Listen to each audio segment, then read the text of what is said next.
ایک مرتبہ حضور نبی کریم صلی اللہ تعالیٰ علیہ وسلم اپنے اصحاب کے درمیان خطبہ ارشاد فرما رہے ہیں۔ فرماتے ہیں کہ ایک شخص کو اللہ تبارک و تعالیٰ نے اس بات کا اختیار دیا ہے،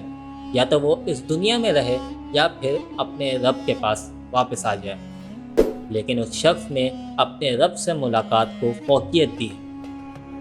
تو مجمع میں بیٹھے تمام صحابہ اس بات پر رشک کرنے لگے کہ وہ کتنا خوش نصیب شخص ہے، لیکن وہیں مجمع میں بیٹھے حضرت سیدنا صدیق اکبر رضی اللہ تعالیٰ عنہ زاروں کا تعارف ملے۔ تمام صحابہ اس بات پر حیرت زدہ تھے کہ اچانک حضرت سیدنا صدیق اکبر کو کیا ہو گیا ہے، لیکن شاید سیدنا صدیق اکبر کو اس بات کا اندازہ ہو گیا تھا کہ اب کچھ دنوں بعد حضور صلی اللہ تعالیٰ علیہ وسلم کا وصال ہونے والا ہے۔ پھر یوں ہوا کہ ایک مرتبہ حجرہ سیدہ عائشہ صدیقہ رضی اللہ تعالیٰ عنہ سے آواز آتی ہے کہ حضور نبی کریم صلی اللہ تعالیٰ علیہ وسلم کا وصال۔ لا الہ الا اللہ۔ یہ وقت ہے 10 ہجری کا کہ جو دروازہ خلق انسانی کے وقت نبوت و رسالت کا کھلا تھا، آج وہ ہمیشہ ہمیشہ کے لیے بند ہو گیا ہے۔ تمام صحابہ کے درمیان کوہرام سمجھ گیا ہے، ہر ایک اس صدمے سے دوچار ہے کہ حضور ہم سے رخصت ہو گئے۔ حضرت سیدنا عمر فاروق رضی اللہ تعالیٰ عنہ کا کہ صدمے کا یہ عالم تھا کہ آپ نے اپنی تلوار نکالی اور کہا کہ اگر کسی شخص نے یہ کہا کہ حضور کا وصال ہو گیا ہے تو میں اس کی گردن اڑا دوں گا۔ حضور ہم سے رخصت نہیں ہوئے ہیں، وہ ابھی کچھ دنوں کے لیے گئے ہیں، جس طرح حضرت موسیٰ علیہ السلام گئے تھے، وہ ابھی کچھ دنوں بعد واپس آ جائیں گے۔ تمام صحابہ غم سے نڈھال کتنی دیر میں حضرت سیدنا صدیق اکبر رضی اللہ تعالیٰ عنہ حجرہ نبی کریم صلی اللہ تعالیٰ علیہ وسلم سے باہر نکلتے ہیں اور وہ تاریخی خطبہ دیتے ہیں کہ جس سے منتشر ہوئے مسلمان کے دلوں میں ایک صبر کی لہر دوڑ جاتی۔ آپ نے فرمایا کہ اے لوگوں، اگر تم نبی کریم صلی اللہ تعالیٰ علیہ وسلم کے لیے عبادت کیا کرتے تھے تو یاد رکھو کہ وہ آج ہم سے رخصت ہو گئے، آج ان کا وصال ہو گیا ہے۔ لیکن اگر تم لوگ اللہ تبارک و تعالیٰ کی عبادت کیا کرتے تھے، اس کے لیے عبادت کیا کرتے تھے، تو یاد رکھو کہ وہ ہمیشہ زندہ رہنے والا ہے، ہمیشہ قائم رہنے والا ہے۔ اور ساتھ میں آپ نے سورہ آل عمران کی یہ آیت تلاوت فرمایا کہ وما محمد الا رسول قد خلت من قبلہ الرسول افئن مات او قتل انقلبتم علی اعقابکم۔ آپ نے فرمایا کہ محمد وہ تو ایک رسول ہے، ان سے پہلے بھی رسول آئے ہیں، تو کیا ہو کہ اگر وہ شہید ہو جائیں یا ان کا وصال ہو جائے تو تم لوگ الٹے پاؤں پھر جاؤ گے۔ اور یاد رکھو کہ الٹے پاؤں پھرنے والے اللہ تبارک و تعالیٰ کا کچھ نہ بگاڑ سکیں گے۔ وَمَن يَنْقَلِبْ عَلَىٰ عَقِبَيْهِ فَلَن يَضُرَّ اللَّهَ شَيْئًا، اللہ تعالیٰ کو وہ کچھ نہیں بگاڑ سکتے۔ اور یاد رکھو کہ ان قریب اللہ تبارک و تعالیٰ شکر کرنے والوں کو صلہ دے گا، جزا دے گا۔ یہ آیت مبارکہ جیسے ہی صحابہ نے سنی تو ہر ایک جو ہے وہ چونک گیا کہ جیسے اس نے پہلی مرتبہ یہ آیت مبارکہ سنی ہو۔ اور جیسے ہی اس خطبے کو حضرت سیدنا صدیق اکبر نے تمام لوگوں کو دیا تو ہر ایک کو اس بات کا واقعی اندازہ ہو گیا کہ حضور کا وصال ہو گیا۔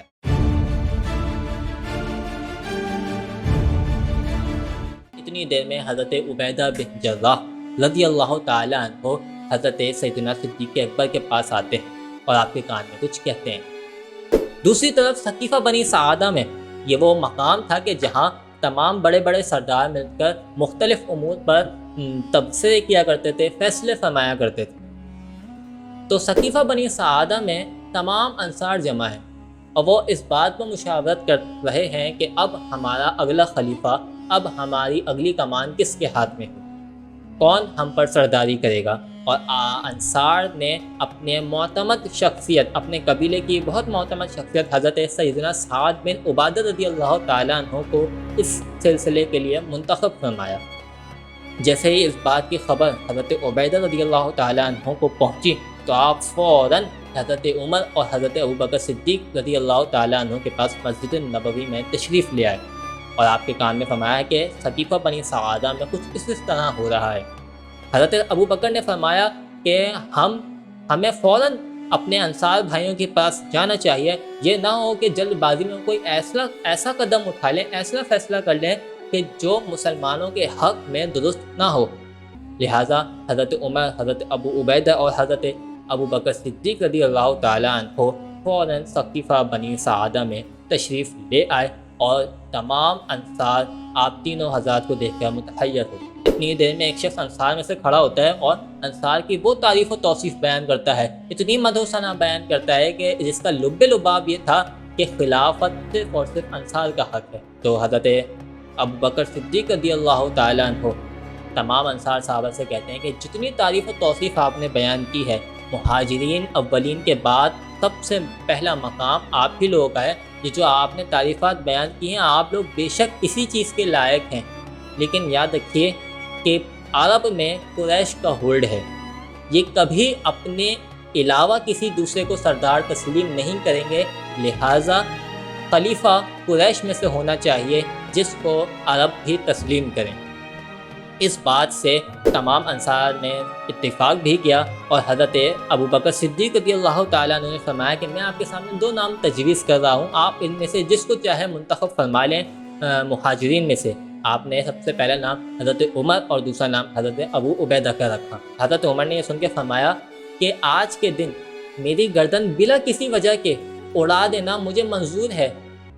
اس بات سے کہ حضرت ابو بکر صدیق ہمارے درمیان موجود ہوں اور میں خلیفہ و حاکم بنوں، میں ایسا بالکل نہیں کر سکتا۔ لہذا آپ نے آگے بڑھ کر حضرت سیدنا صدیق اکبر رضی اللہ تعالیٰ عنہ کو جو ہے ان کا ہاتھ پکڑا اور اس پر بیعت کی، اور ساتھ ہی ساتھ تمام انصار صحابہ نے بھی آپ کے ہاتھ میں بیعت کی۔ حضرت سیدنا سعد بن عبادہ رضی اللہ تعالیٰ عنہ نے جب حضرت ابو بکر صدیق رضی اللہ تعالیٰ عنہ کے ہاتھ میں بیعت کی تو آپ نے ان سے فرمایا کہ اے سعد، آپ کو یاد ہے کہ آپ کے سامنے ہی حضور نبی کریم صلی اللہ علیہ وسلم نے فرمایا تھا کہ قریش ولاۃ ھذا الامر، کہ خلافت کے والی قریش ہیں؟ تو حضرت سعد بن عبادہ نے فرمایا کہ صدقت یا ابو بکر، کہ آپ نے بالکل درست فرمایا ہے کہ نحن الوزراء وانتم الامراء، کہ بے شک ہم وزیر ہیں اور آپ لوگ امیر ہیں۔ لہٰذا حضرت ابو بکر صدیق رضی اللہ تعالیٰ عنہ نے خطبے کے دوران فرمایا تھا جس طرح نبی کریم صلی اللہ تعالی وسلم کیا کرتے تھے کہ مہاجرین ہم لوگ کبھی انصار کے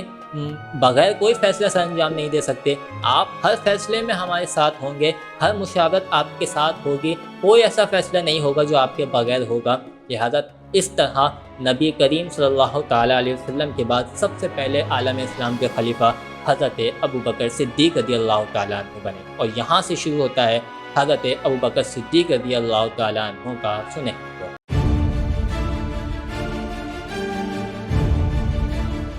یہ وقت ہے 13 ہجری کا۔ آپ کی خلافت کم و بیش 2 سال اور 7 ماہ تک قائم رہی۔ اپنی وصال سے حضرت ابو بکر صدیق نے 15 دن قبل ایک وصیت لکھوائی جس میں آپ نے حضرت عمر رضی اللہ تعالیٰ عنہ کو اپنے بعد خلیفہ نامزد کیا، اور اس طرح 22 جمادی الاخر 13 ہجری کو آپ کا وصال ہو گیا، اور یہاں سے شروع ہوتا ہے حضرت عمر رضی اللہ تعالیٰ عنہ کا سنہری دور۔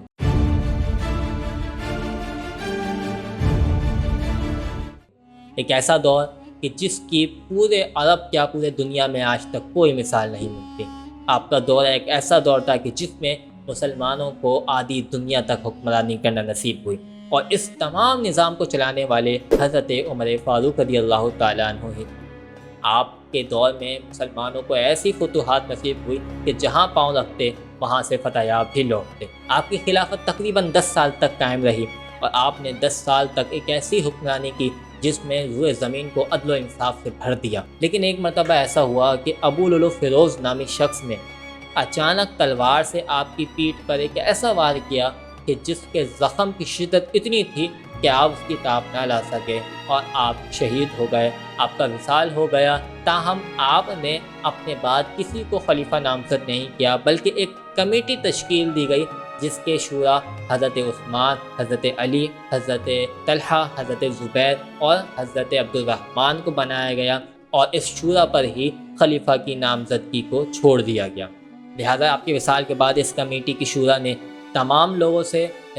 رائے بھی لی، مشاورت بھی کی، اور اکثریت کی رائے یہ تھی کہ حضرت عثمان غنی رضی اللہ تعالیٰ عنہ کو خلیفہ ہونا چاہیے، لہٰذا تمام کے تمام صحابہ نے حضرت عثمان غنی رضی اللہ تعالیٰ عنہ کے ہاتھ پر بیعت کی، اور اس طرح شروع ہوتا ہے حضرت عثمان غنی خلیفہ سوم کا سنہری دور۔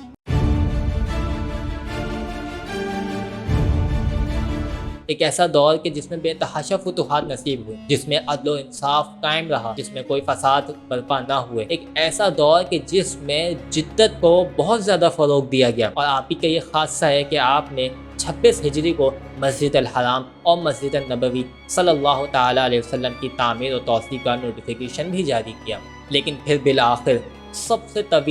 سب سے زیادہ طویل عرصے تک حکمرانی کرنے والے حضرت عثمان غنی رضی اللہ تعالیٰ عنہ کا بھی وصال ہو گیا۔ آپ کی شہادت کا واقعہ بھی بہت زیادہ عجیب و غریب ہے۔ ہوا یوں کہ آپ پر اقربا پروری یعنی کہ نیپوٹزم کا الزام لگایا گیا۔ کہا گیا کہ حضرت عثمان غنی نے اپنی من چاہے تقرریاں کی ہیں اور اپنے پسندیدہ اپنے خاندان کے وزراء کو جو ہے وہ وزارت سے نواز دیا گیا ہے۔ حالانکہ ایسا کچھ نہیں تھا۔ حضرت عثمان غنی رضی اللہ تعالیٰ نے مختلف مقامات پر بہت مرتبہ اپنی قوم سے یہ دریافت کیا، اگر تمہیں ایسا لگتا ہے کہ میرا بھیجا ہوا وزیر صحیح سے عدل و انصاف نہیں کر رہا، صحیح سے اپنی ذمہ داری سر انجام نہیں دے رہا، تو تم لوگ میرے پاس ایک کمیٹی کی شکل میں آ جاؤ اور ایک نام تجویز کر دو، ہم اس کے متعلق فیصلہ کر لیں گے۔ لیکن اس وقت ہر ایک نے یہ کہا کہ آپ کے بھیجے ہوئے وزیر بالکل صحیح طریقے سے اپنی ذمہ داری سر انجام دے رہے ہیں۔ لیکن ایک مرتبہ پھر 3 مقامات سے، مصر، شام اور ایک اور مقام سے 1,000 کا لشکر باغیوں کا مدینہ منورہ آتا ہے۔ یہ 3,000 کا لشکر سب سے پہلے مدینہ پہنچ کر 3,000 کے پاس جاتا ہے، حضرت علی، حضرت طلحہ اور حضرت زبیر کے پاس، اور ان کو اپنے ساتھ ملانے کی کوشش کرتے ہیں۔ ان تینوں ہزار سے مایوس کن جواب سننے کے بعد اس پورے لشکر نے حضرت عثمان غنی گھر کا محاصرہ کر لیا۔ مطالبہ تھا حضرت عثمان کی اپنے خلافت سے دستبرداری۔ حضرت علی رضی اللہ تعالیٰ عنہ اپنے دیگر اصحاب کے ساتھ مل کر حضرت عثمان غنی کی خدمت میں حاضر ہوتے ہیں، کہتے ہیں کہ آپ خلیفہ اسلام ہیں، آپ ہمیں اجازت دیں تو ہم اس لشکر کے پرچھے اڑا دیں، ہم اس لشکر کو نیست و نابود کر دیں۔ لیکن حضرت عثمان غنی نے اس وقت مدینہ پاک کے تقدس کو پامال کرنا مناسب نہ سمجھا، لہٰذا آپ نے اس کے ادب و احترام کی غرض سے اس چیز کی اجازت نہیں دی۔ لہٰذا حضرت علی رضی اللہ تعالیٰ عنہ نے اپنے دونوں صاحبزادے امام علی مقام حضرت امام حسن رضی اللہ تعالیٰ عنہ اور امام حسین رضی اللہ تعالیٰ عنہ کو یہ ہدایت دی کہ عثمان غنی رضی اللہ تعالیٰ عنہ کی حفاظت کرنی ہے، ان کو آنچ تک نہیں آنے دینی۔ لہٰذا ان باغیوں نے 40 دن تک آپ کے گھر کا محاصرہ قائم رکھا اور آپ کو پانی پینے تک کی اجازت نہ دی۔ لہٰذا پھر یوں ہوا کہ 40 روز بعد اس لشکر کے ایک گروہ نے، اس باغیوں کے گروہ نے گھر کے پیچھے سے آپ کے گھر پر داخل ہو گئے اور آپ کو طرح طرح کی اذیت دے کر آپ کو شہید کر دیا۔ یوں حضرت عثمان غنی رضی اللہ تعالیٰ عنہ کا سنہری دور بھی اب اختتام کو پہنچا۔ یہ وقت تھا 35 ہجری کا، لہٰذا اب فتنوں کا ایک ایسا دروازہ کھلا کہ جو کبھی بند نہ ہو سکا۔ لہٰذا حضرت عثمان غنی رضی اللہ تعالیٰ عنہ کے وصال کے دوسرے روز تمام صحابہ علیہم اجمعین نے حضرت علی رضی اللہ تعالیٰ عنہ کے ہاتھ پر بیعت کی اور آپ کو خلیفہ نامزد کر دیا، اور اس طرح حضرت علی رضی اللہ تعالیٰ عنہ کی خلافت کا سلسلہ آگے بڑھا۔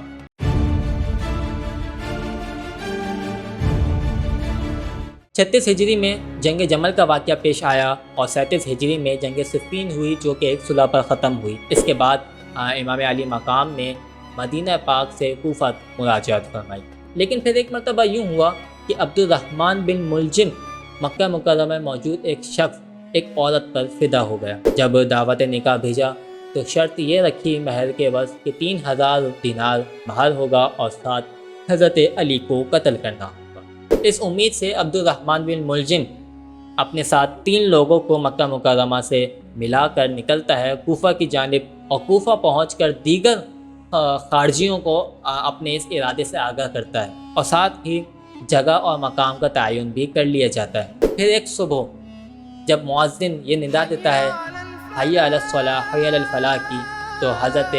علی رضی اللہ تعالیٰ عنہ نماز کے لیے جب گھر سے نکلتے ہیں اور ارد گرد کے لوگوں کو بھی جگاتے جاتے ہیں اور کہتے جاتے ہیں کہ آؤ نماز کی طرف، آؤ کامیابی کی طرف، آؤ فلاح کی طرف، تو اتنے ہی دیر میں پیچھے سے عبد الرحمن بن ملجم ایک ایسا وار کیا کہ جس کی شدت اتنی تھی کہ 2 روز بعد آپ کا وصال ہو گیا اور یوں خلافت کا چوتھا آفتاب بھی شہید ہو گیا۔ تاہم حضرت علی رضی اللہ تعالیٰ عنہ نے بھی اپنے بعد کسی کو خلیفہ نامزد نہیں کیا تھا،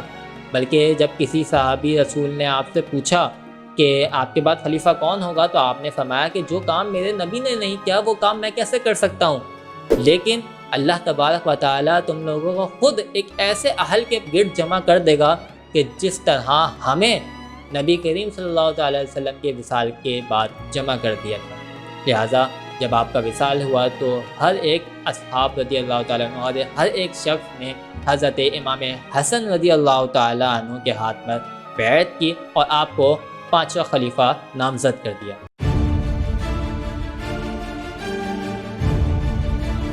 حضرت امام حسن رضی اللہ تعالیٰ عنہ کا خلافت کا دور شروع ہوتا ہے، لیکن یہ دور زیادہ دیر تک نہ چل سکا۔ صرف 6 ماہ کا عرصہ آپ نے خلافت کے فرائض سر انجام دیے۔ اس کے بعد آپ نے حضرت امیر معاویہ رضی اللہ تعالیٰ عنہ کو خلافت کے فرائض سونپ دیے، اور یوں حدیث نبوی صلی اللہ تعالیٰ علیہ وسلم کا مفہوم بھی پورا ہو گیا کہ یہ میرا فرزند یعنی کہ امام حسن کے بارے میں حضور نبی کریم صلی اللہ تعالیٰ علیہ وسلم نے فرمایا کہ یہ میرا فرزند، اس کے ذریعے سے اللہ تبارک و تعالیٰ مسلمان کے 2 گروہوں میں صلح کروائے گا۔ لہٰذا آپ نے اپنے لائق اس بات کو بھی پسند نہیں فرمایا تھا کہ نبی کریم صلی اللہ تعالیٰ وسلم نے جو فرمایا کہ میرے بعد خلافت 30 سال تک قائم رہے گی، یہ 6 ماہ پورے ہونے کے بعد خلافت کے 30 سال بھی مکمل ہو گئے تھے، لہٰذا اب ملوکیت کا دور تھا اور امام حسن رضی اللہ تعالیٰ علیہ وسلم نے خلافت تک ہی رہنا مناسب سمجھا اور حضرت امیر معاویہ رضی اللہ تعالیٰ عنہ کو خلافت کے فرائض سونپ دیے۔ یہاں سے شروع ہوتا ہے خلافت سے ملوکیت کا راج۔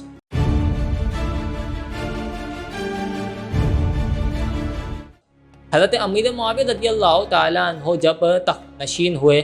اور بادشاہت کے فرائض سر انجام دیے تو آپ عالم اسلام کے سب سے پہلے بادشاہ، آپ نے سب سے زیادہ طویل عرصہ بادشاہت کی۔ تقریباً 41 ہجری میں آپ تخت نشین ہوئے اور 60 ہجری تک آپ نے حکمرانی کے فرائض سر انجام دیے۔ جب آپ کا وصال قریب آیا تو آپ نے اپنے بعد اپنے بیٹے یزید کو خلیفہ نامزد کر دیا، اس گمان کے ساتھ کہ یہ اس کا اہل ہے، کیونکہ یزید نے اس وقت اپنے فسق و فجور کو چھپا کر رکھا تھا۔ وہ کسی کے سامنے اپنے فسق و فجور اور اپنی عریانی کو ظاہر نہیں کیا کرتا تھا، اپنے بد ارادوں کو ظاہر نہیں کیا کرتا تھا، لہٰذا حضرت امیر معاویہ رضی اللہ تعالیٰ عنہ نے یہ گمان کیا کہ یہ اس کا اہل ہے، لہٰذا انہوں نے یزید کو خلیفہ نامزد کر دیا اور ساتھ میں نصیحتیں فرمائی کہ یہ امام حسین رضی اللہ تعالیٰ عنہ اہل بیت میں سے، ان کے بغیر خبردار کوئی فیصلہ نہ کرنا، قدم قدم پر ان سے رہنمائی لینا، پہلے ان کو کھلانا پھر خود کھانا، پہلے ان کو کپڑے پہنانا پھر خود پہننا، اور ساتھ میں اللہ تبارک و تعالیٰ سے یہ دعا بھی فرمائی کہ اے اللہ تو جانتا ہے کہ اگر میں نے یزید کو خلافت شفقت پدری کی وجہ سے اگر دی ہے تو اس کو قائم دائم نہ فرمانا، لیکن اگر اس کے اہل ہونے کی وجہ سے میں نے اس کو خلیفہ نامزد کیا ہے تو اس کی نصرت فرمانا۔ یہاں حضرت امیر معاویہ رضی اللہ تعالیٰ عنہ کا بھی کچھ روز بعد وصال ہو جاتا ہے اور اب یزید تخت نشین ہو جاتا ہے۔ ایک عامل کو مدینہ منورہ کی طرف بھی روانہ کیا گیا ہے مکتوب کے ساتھ کہ جس میں یزید کی بیعت کا حکم دیا گیا۔ جب یہ شخص حضرت امام علی مقام امام حسین رضی اللہ تعالیٰ عنہ اور ابن زبیر کے پاس پہنچا اور مکتوب دکھا کر بیعت لینے کا ارادہ ظاہر کیا تو امام علی مقام نے یزید کے نااہل ہونے کی وجہ سے بیعت دینے سے انکار کر دیا۔ یزید کو اس بات کا اندازہ تھا کہ اگر ان دونوں حضرات نے میری بیعت کر لی تو اب پورے مدینے والے ان کی اتباع کرتے ہیں تو پورے مدینے کی طرف سے مجھے بیعت حاصل ہو جائے گی، اور امام حسین رضی اللہ تعالیٰ عنہ کو بھی اس بات کا بالکل اندازہ تھا کہ میرے اس کے نااہل ہونے کی وجہ سے بیعت سے انکار کر دینے سے اس کے دل میں ایک ایسی بغض کی اور عناد کی آگ پیدا ہو جائے گی کہ جس کے نتیجے میں یہ قتل کرنے سے بھی دریغ نہ کرے گا، اور ایسا ہو بھی کیسے سکتا تھا، یہ امام علی مقام کی شان کے لائق بھی نہیں تھا۔ اگر امام علی مقام یزید کے ہاتھ پہ بیعت کر لیتے تو امام علی مقام کا بیعت کرنا یزید کے فسق و فجور کی سند بن جاتا اور عالم اسلام کے لیے عالم اسلام میں ایک ایسا فتنہ پیدا ہوتا جس کو دور کرنا ممکن ہی نہیں تھا۔ امام علی مقام کے آرام اور ان کی راحت میں کوئی فرق نہ آتا، بلکہ یزید تو ان کے قدموں پہ دنیا کی دولتیں جو ہے جمع کر دیتا، لیکن امام علی مقام کے تقوی اور ان کی دیانت کے لائق یہ چیز بالکل بھی نہ تھی، لہٰذا آپ نے راحت و آرام کو چھوڑ کر یزید ایک نااہل شخص کو بیعت دینے سے انکار کر دیا۔ یہاں سے آپ کی عظیمت کا ہمیں بخوبی اندازہ ہوتا ہے۔ لہٰذا اب کہانی اس موڑ پر آ گئی تھی کہ امام علی مقام کو بخوبی اندازہ ہو گیا تھا کہ میرے بیعت نہ دینے سے یزید کے تمام فسق و فجور والے منصوبے خاک میں مل جائیں گے، اور اب وہ قتل کرنے سے بھی، فساد پھیلانے سے بھی، اگرچہ مدینہ منورہ میں ہی ہو، مدینہ منورہ میں بھی فساد پھیلانے سے دریغ نہ کرے گا۔ لہٰذا آپ نے ضرورت کے تحت مدینہ منورہ کو اسی روز چھوڑنے کا ارادہ فرمایا اور مدینہ منورہ سے مکہ مکرمہ کی جانب ہجرت۔ لا إله إلا الله